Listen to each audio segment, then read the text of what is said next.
So, if like I were to join the team when I get older, how like Please do. where would like how would I do it? Like what would you be doing when you first join the team? What do you do? As a rookie space cookie, actually, as a rookie space cookie, that's your year to experience and try new things. When you join the team, you're given a bunch of training. We train you to use the machines. We train you to solder and do wiring. We train you to use our virtual design software. Yes, it's really cool. I love using it. But we also train you to program, to animate whatever it is that you want to do on the team. And whatever fits right for you, that's what you get to do. And you can do anything that you want. If you want to do multiple sections, you can do multiple sections. You don't actually have to choose a specialty. I just did. Because that's what worked for me. How many years or months does it take to build a robot? 6 weeks. We get 6 weeks to build a robot.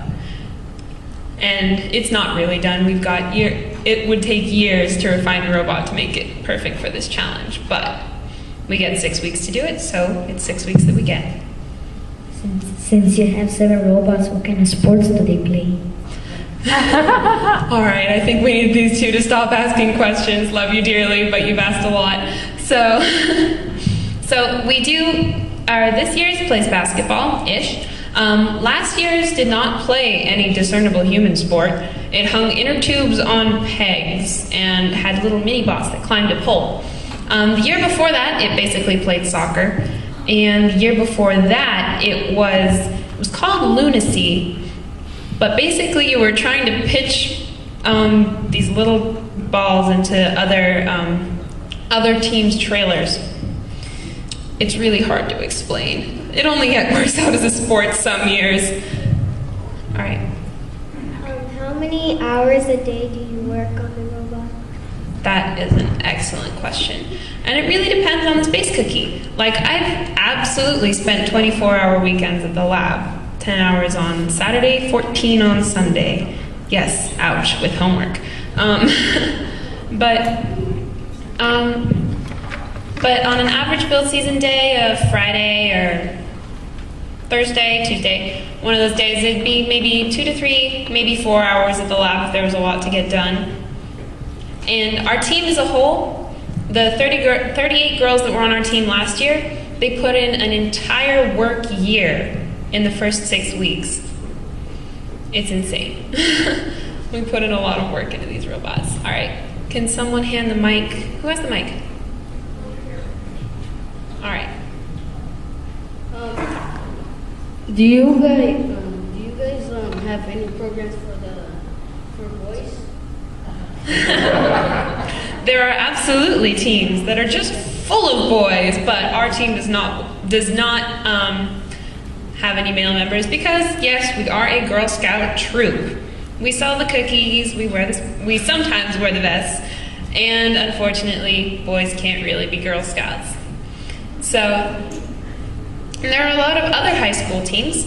Like, there's a team at my high school that absolutely does welcome boys. We're a co-ed school, so some of our members are boys. And there are lots of FRC teams, and you're welcome to start your own if there's not one near you.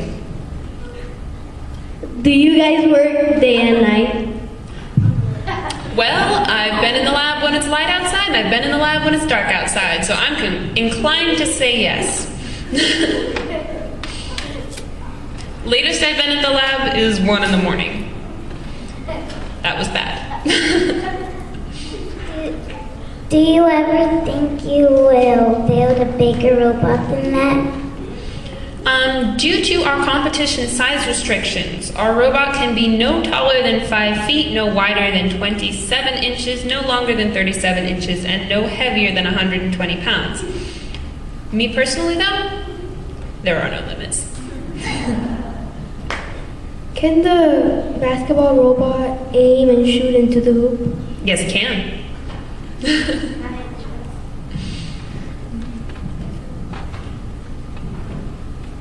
What was the first activity that your first robot did? Actually, We have someone else in the audience who would be much better equipped to answer that question. Gabby was one of the first members of our team, so. Hello, I'm a retired space cookie. As you guys have heard, Space Cookie started in 2006 and I graduated from high school in 2008. The very first game was called Aim High, and what our robot did was collect balls and dump them into one of the bottom goals.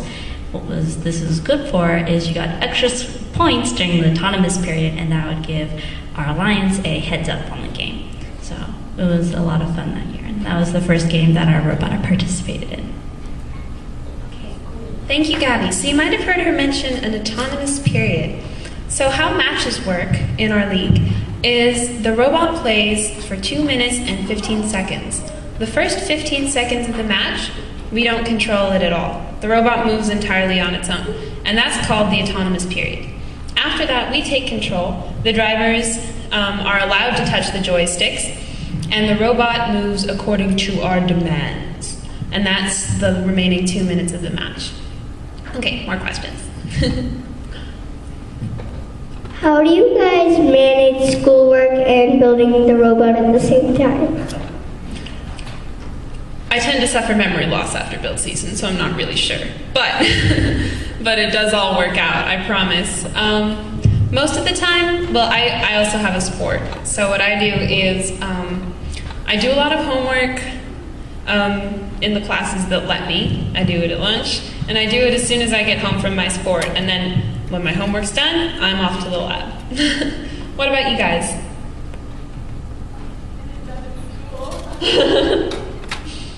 She said that she gets it done in school, for those of you.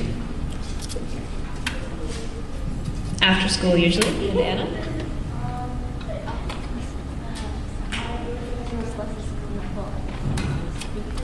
Yeah, and that's actually pretty common for girls on our team. If you've just got too much homework to make it into the lab, no one night is mandatory. You go when you can. So, for the first part of the competition... Wait, raise your hand, where am I looking? Ah, I see. For the first part of the competition, you said the robot has to move on its own. Can the basketball robot move on its own without... Unfortunately, it does move fairly fast, and it tends to make violent motions when it does so during the autonomous period. So it will be fairly dangerous to unleash it upon a crowd of children such as yourselves. So it wouldn't qualify in a competition? What? So would it qualify in a competition?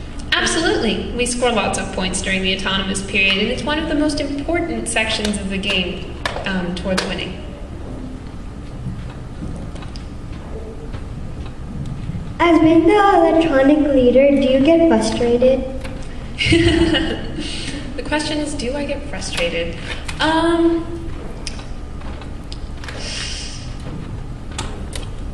It's not uncommon for electronics leaders to get frustrated. I personally don't tend towards frustrated, I tend towards tired. So if it's not working, and I can't tell why it's not working, I don't get angry, I don't lash out, I just need to take a nap. Really badly.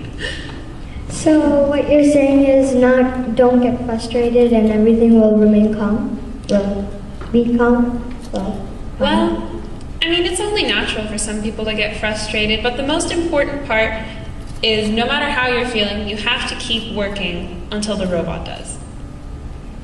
Oh, that's a good tip.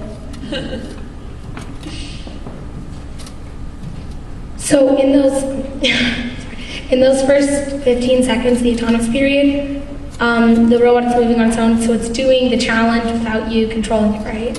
Yes, absolutely. So you program it to move for the first 15 seconds? Yep. Like you do for the NXTs?